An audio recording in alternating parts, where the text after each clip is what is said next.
Hello students. Now the next topic is Kirchhoff's laws. Kirchhoff's laws, we have two laws. First law, we also say the Kirchhoff rules.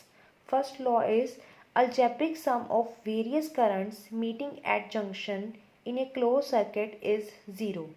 That means algebraic sum of all the currents meeting at a junction is 0. अब यहाँ पे हमारे पास 5 currents हैं, I1 going out from the junction, I2 coming in the junction, I3 in, I4 in, I5 out. सो जब हम इनका algebraic sum ले रहे हैं, बिकॉज इन और आउट का हम साइन डायरेक्शन ऑपोजिट लेंगे, then the algebraic sum of all the currents is 0.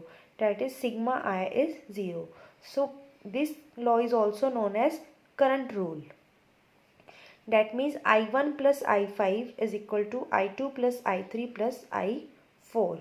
So this is based on the conservation of the charges. Now the next rule is based on the voltage rule. In a closed electrical loop, कोई भी electrical loop आपका closed है, उसमें algebraic sum of EMF जितने भी cells लगे हुए हैं is equal to algebraic sum of various resistance and respective currents.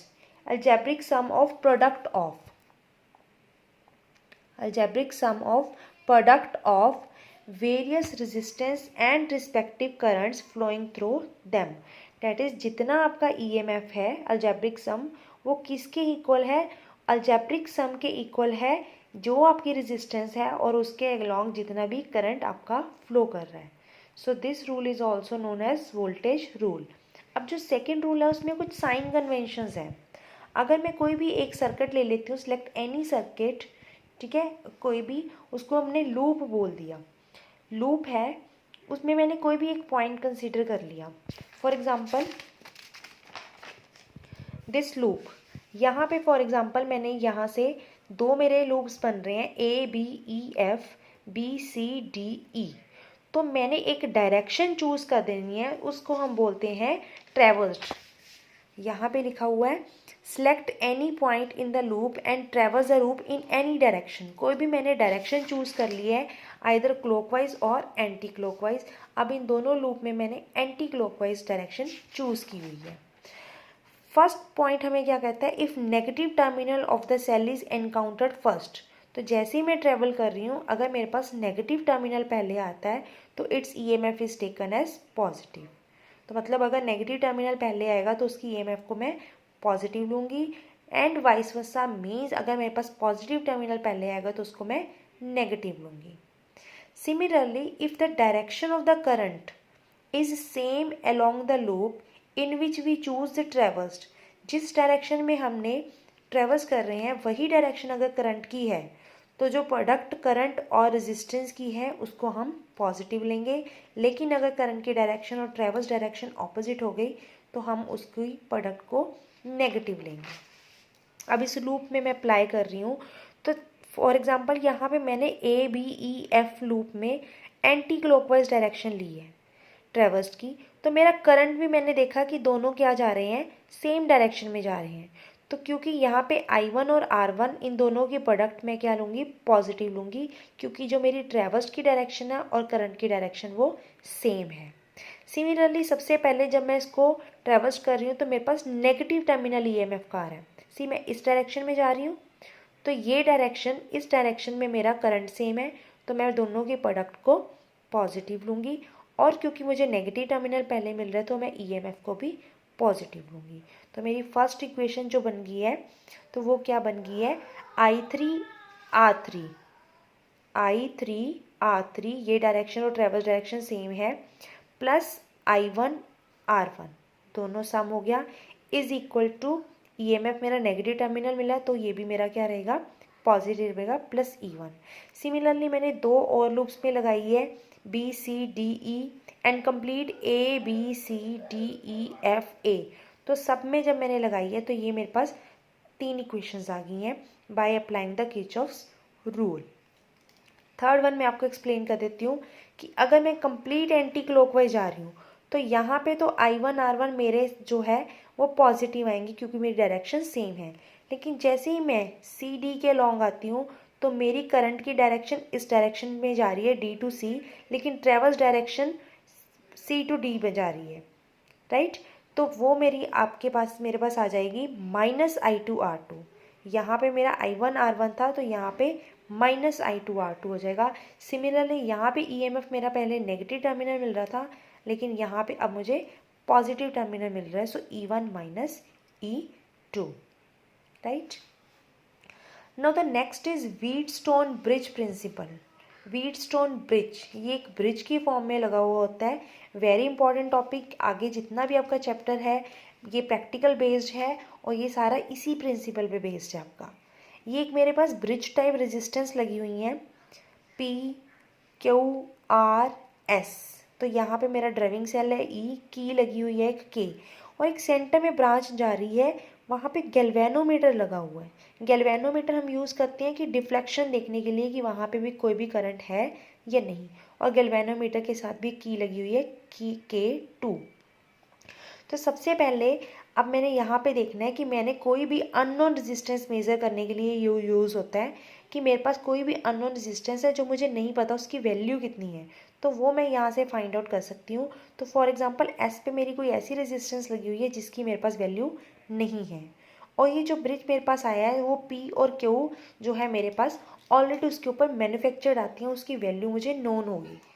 So P और क्यू आर मैं रेजिस्टेंस बॉक्स से अपनी नॉन वैल्यू की कोई रेजिस्टेंस वहाँ पे अप्लाई करूँगी। डैट मीन्स मेरे पास पी की वैल्यू भी है, क्यू की भी है, आर की भी है, मुझे एस फाइंड आउट करना है। तो जब मेरा इस पूरे सर्किट में से इस ब्रांच में से सेंटर वाली ब्रांच गैल्वेनोमीटर से कोई भी डिफ्लेक्शन नहीं आएगी, कोई भी करंट पास नहीं होगा, डैट मीन्स ये जो मेरा है ब्रिज वो बैलेंस हो चुका है। तो वो बैलेंसिंग कंडीशन क्या है, P upon Q is equal to R upon S। ये तभी आएगा जब मेरा गैल्वेनोमीटर में कोई भी डिफ्लेक्शन नहीं होगी। तो डैट मीन्स P की वैल्यू मुझे पता है, Q की पता है, R की पता है, तो S की मैं फाइंड आउट कर सकती हूँ, राइट। सो P इन AB, P आपका AB में लगा हुआ है, Q इन BC, ये आपकी रेशो आर्म्स बोलते हो आप इसको, बिकॉज हम यहाँ पे रेजिस्टेंस जो है रेशो की फॉर्म में निकाल सकते हैं। आर जो है आपकी नॉन रेजिस्टेंस है और एस आपकी अननोन रेजिस्टेंस है। सेल लगा हुआ है जिसकी की EMF E है, गैल्वेनोमीटर लगा हुआ है G। अब मैंने सेकंड रूल अब इस फॉर्मूला को अगर मैं वेरीफाई करना चाहती हूँ तो मैं यहाँ पे किरचॉफ का सेकंड रूल अप्लाई करती हूँ कि मैं इस ब्रांच में से, इस पूरे सर्किट में से मैं सेकंड रूल अप्लाई करती हूँ। तो मेरे पास पहले दो बन गए हैं ABD, राइट। तो सेकंड मेरे पास बन गया BCD। तो इन दोनों पे जब मैंने अप्लाई किया ABD और BCD दोनों पे अप्लाई करके मेरे पास दो इक्वेशंस आ गई, और इन दोनों इक्वेशंस को जब मैंने सॉल्व किया, जब मेरा जो ब्रिज है वो बैलेंस होगा, डैट मीन्स सेंटर वाली ब्रांच में से कोई भी करंट नहीं जाएगा। तो जब मेरा बैलेंस ही हो गया तो मेरा IG गैल्वेनोमीटर में से जो करंट हो जाएगा वो 0 हो जाएगा। तो डैट मीन्स मेरे पास वहाँ पे IG की वैल्यू 0 आ जाएगी। तब इन दोनों इक्वेशंस को जब मैं सॉल्व करूँगी तब मेरे पास ये आ जाएगा P upon Q is equal to R upon S। यहाँ पे हम ये डायग्राम थोड़ा ध्यान से देख लें कि टोटल नेट I करंट जा रहा है, उसमें से दो ब्रांचेस में डिवाइड हो गया। फॉर एग्जांपल फर्स्ट ब्रांच में I1 गया तो दूसरी ब्रांच में I माइनस I1, किरचॉफ का फर्स्ट रूल लगा के कि टोटल I करंट था, अगर उसमें से I1 निकल गया तो यहाँ बचा I माइनस I1। तो नेक्स्ट I1 यहाँ पे गया, IG कुछ करंट मेरा गैल्वेनोमीटर वाली ब्रांच में से निकल गया, तो वो ब्रांच में से निकल गया तो नेट मेरे पास क्या बचा I1 माइनस IG। तो क्योंकि ये यहाँ पे जंक्शन पे ऐड हो रहा है तो यहाँ से I माइनस I1 मेरा आ रहा था, तो जब मैं D से क्रॉस करूँगी आगे तो I माइनस I1 और IG मेरा बीच में क्या हो जाएगा, ऐड हो जाएगा। फिर इन दोनों को जब मैं नेट ऐड करूँगी तो मेरा कंप्लीट सर्किट में अगेन क्या आ जाएगा, I current in the whole circuit, external circuit, right. तो based on this we can also measure the temperature using the Wheatstone bridge। Temperature हम कैसे कर सकते हैं, P Q मेरे पास नॉन रेजिस्टेंस है और R मेरे पास P Q में रेशो आर्म्स है और R मेरे पास नॉन रेजिस्टेंस है। S में यहाँ पे कोई भी एक वायर लगा रही हूँ ठीक है, जिसका मुझे टेम्परेचर फाइंड आउट करना है। अब ये मेरे पास प्रिंसिपल कहाँ से आएगा, temperature dependence of the resistance, जो रेजिस्टेंस है मेरी टेम्परेचर डिपेंडेंस से आ रही थी। अब ये चीज़ बहुत ध्यान से देखने वाली है। मैं यहाँ पे प्लेटिनम वायर लेके चल रही हूँ, तो प्लेटिनम वायर मैंने यहाँ पे एस पे जो है वो कॉइल पे लगा दी है। तो सबसे पहले मैंने उस वायर को 0 degree temperature, that means ice में डिप किया, तो इसका टेम्परेचर हो गया 0। तो P और Q मेरी नॉन रेजिस्टेंस है, सच डेट मैंने P और Q को इक्वल लेके चलना है, इक्वल रखनी है इनकी वैल्यू। सो यहाँ पे जब मेरी गैल्वेनोमीटर में कोई भी डिफ्लेक्शन नहीं आई, तो मेरे पास बैलेंसिंग इक्वेशन बन गई P/Q is equal to R/R0। Naught इसीलिए बिकॉज हमने 0 डिग्री लिया है। तो क्योंकि P/Q सेम है, तो मेरी R0 की वैल्यू कितनी आ गई, जितनी मैं नॉन रेजिस्टेंस लेके चल रही थी, राइट। तो सेकेंड टाइम मैंने क्या किया, उसी वायर को स्टीम में डाल दिया जो कि 100 डिग्री सेल्सियस पे थी। तो अब मेरी वो R होगी 100। P/Q is equal to R dash, क्योंकि अब ये नई किसी रेजिस्टेंस के साथ मेरी मैच होएगी, पुरानी वाली R के साथ तो वो मैच नहीं होएगी। अब मेरी कोई न्यू रेजिस्टेंस है R डैश जिसके साथ वो मैच हो रही है, तो R dash upon R100। Again P और Q सेम है, तो R100 is equal to R dash. अब थर्ड टाइम मैंने किसी ऐसे टेम्परेचर पे रखा है जिसकी मुझे वैल्यू फाइंड आउट करनी है, फॉर एग्जांपल T टेम्परेचर। तो अब मैंने उसकी वैल्यू ले लिया RT, एंड जो रेजिस्टेंस मैंने नोन लगाई है that is R double dash. तो RT की वैल्यू मेरे पास क्या आ गई, R डबल डैश। अब क्योंकि हमने टेम्परेचर कोफिशिएंट का फॉर्मूला किया हुआ डिपेंडेंस का, R is equal to RT minus R0 upon R0 into T, right. वही फॉर्मूला मैंने पहले 100 और 0 पे लगाया है, that R100 is equal to R0 1 plus alpha into 100। Alpha मेरी टेम्परेचर कोफिशिएंट है वायर का, वो मेरा सेम रहेगा।